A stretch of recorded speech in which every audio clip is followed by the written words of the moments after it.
तो आपको बता दें कि जहां एक तरफ दिल्ली पुलिस चुनावों को लेकर खास सतर्कता बरत रही है, तो वहीं चुनावों से पहले सियासी हलचल भी तेज हो चुकी है। और खासतौर पर अगर दक्कन की बात की जाए, आंध्र प्रदेश और तेलंगाना के इलाके की बात की जाए, तो एक बड़ा सियासी समीकरण खड़ा हो सकता है। अमित शाह जेपी नड्डा से मुलाकात कर सकते हैं चंद्रबाबू नायडू। ये सूत्रों के हवाले से खबर सामने आ रही है। चंद्रबाबू नायडू के एनडीए में शामिल होने की अटकलें लगाई जा रही हैं। आज देर शाम मुलाकात होने की संभावना जताई जा रही है और माना जा रहा है कि टीडीपी और बीजेपी के बीच में तालमेल मुमकिन है।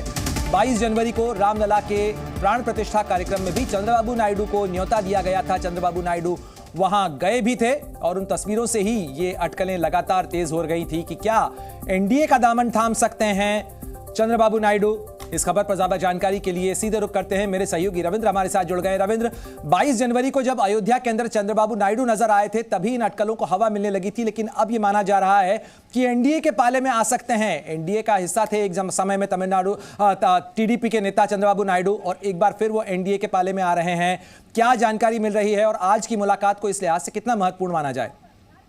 देखिए, चंद्रबाबू नायडू काफ़ी दिनों से प्रयास कर रहे हैं कि वो एनडीए में आए, और उसी तरह से पवन कल्याण जो एक्टर भी हैं, पॉलिटिशियन भी हैं, जो बीजेपी के सहयोगी हैं आंध्र प्रदेश में, वो चाहते हैं कि तीनों पार्टियां एक साथ चुनाव लड़े, वाईएसआर कांग्रेस और कांग्रेस के खिलाफ आंध्र प्रदेश में। और आपने देखा पढ़ना कि प्रधानमंत्री नरेंद्र मोदी ने संसद में ही 370 सीटों का दावा बीजेपी के लिए और 400 प्लस का एक लक्ष्य रखा है एनडीए के लिए।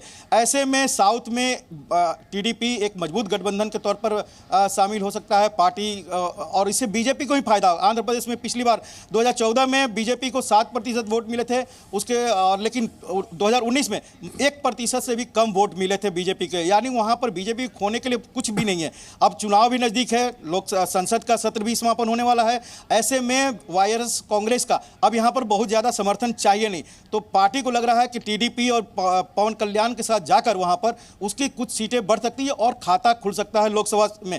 और इसलिए जो जानकारी मिल रही है कि चंद्रबाबू नायडू अमित शाह और जेपी नड्डा से मुलाकात कर आज ही करेंगे। देर शाम तक मुलाकात होगी पार्लियामेंट के बाद, और बीजेपी अपनी तरफ से 10 सीटों की मांग कर रही है। हो सकता है कि 5 से 6 सीटों पर लोकसभा सीटों पर बात हो जाए और 25 के करीब विधानसभा सीटों पर। और ऐसे में अगर गठबंधन बन जाता है तो बीजेपी को 1 या 2 सीटों का फायदा हो सकता है आंध्र प्रदेश से, यानी उसका खाता भी खुल सकता है। तो बीजेपी को खोने के लिए वहां कुछ नहीं है जी। अगर ये गठबंधन होता है तो बीजेपी बिल्कुल निश्चित रूप से दक्कन के मोर्चे पर अपनी जो सियासी स्थिति है उसे मजबूत करने की कवायद में भी बीजेपी लगी हुई है। लेकिन आपको ये 2 तस्वीरें दिखा देते हैं, रविंद्र भी लगातार हमारे साथ बने हुए हैं। लेकिन इन तस्वीरों में पहली तस्वीर नीतीश कुमार की है, जो दिल्ली पहुंच चुके हैं और आज उनकी प्रधानमंत्री से मुलाकात होनी है। वहीं टीडीपी नेता चंद्रबाबू नायडू भी आज दिल्ली आएंगे, और जिस तरीके से रविंद्र बता रहे हैं कि आज उनकी मुलाकात होनी है बीजेपी के नेतृत्व से, उनकी अमित शाह से मुलाकात होनी है, साथ ही बीजेपी अध्यक्ष जेपी नड्डा से भी उनकी मुलाकात मुमकिन है। और इस मुलाकात को माना जा रहा है कि यह एक संकेत है, इसके बाद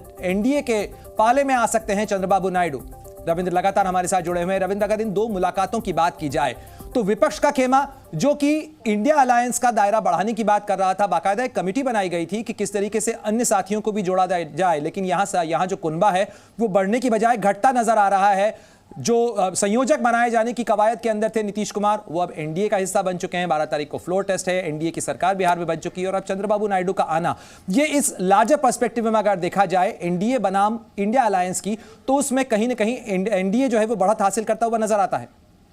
और इसीलिए पढ़ना, देखिए प्रधानमंत्री इतनी बड़ी दावा किए हैं कि 370 बीजेपी की सीटें आएगी और 400 प्लस एनडीए के गठबंधन को लक्ष्य रखा गया। तो ऐसे में चंद्रबाबू नायडू आते हैं तो इंडिया जो गठबंधन है उसके एक सीटें कम होते जा रही है। और नायडू, देखिए आपने पिछले कई दिनों से देखा कि वो ना इंडिया गठबंधन में गए, और पहले जो तीसरे मोर्चे की वो कवायद कर रहे थे उसे भी उन्होंने बीच रास्ते में छोड़ दिया था। तो ऐसे में चंद्रबाबू नायडू चाहते हैं कि बीजेपी के साथ गठबंधन हो, और ये गठबंधन अगर हो जाता है तो साउथ में बीजेपी का दरवाजा भी खुलेगा और आईएनडीए का एक वर्चस्व वो भी कम होगा, और इसलिए गठबंधन दोनों के लिए फायदेमंद होगा। चंद्रबाबू नायडू को होगा कि केंद्र सरकार उनके साथ है, क्योंकि वो काफी परेशानियों में वहां थे लीगल तौर पर और कानूनी तौर पर, तो उनको एक पोस्टरिंग करने का मौका मिलेगा कि बीजेपी उनके साथ है, केंद्र सरकार उनके साथ है, और बीजेपी को फायदा होगा कि खाता खुल जाएगा आंध्र प्रदेश में एक मजबूत गठबंधन के साथ।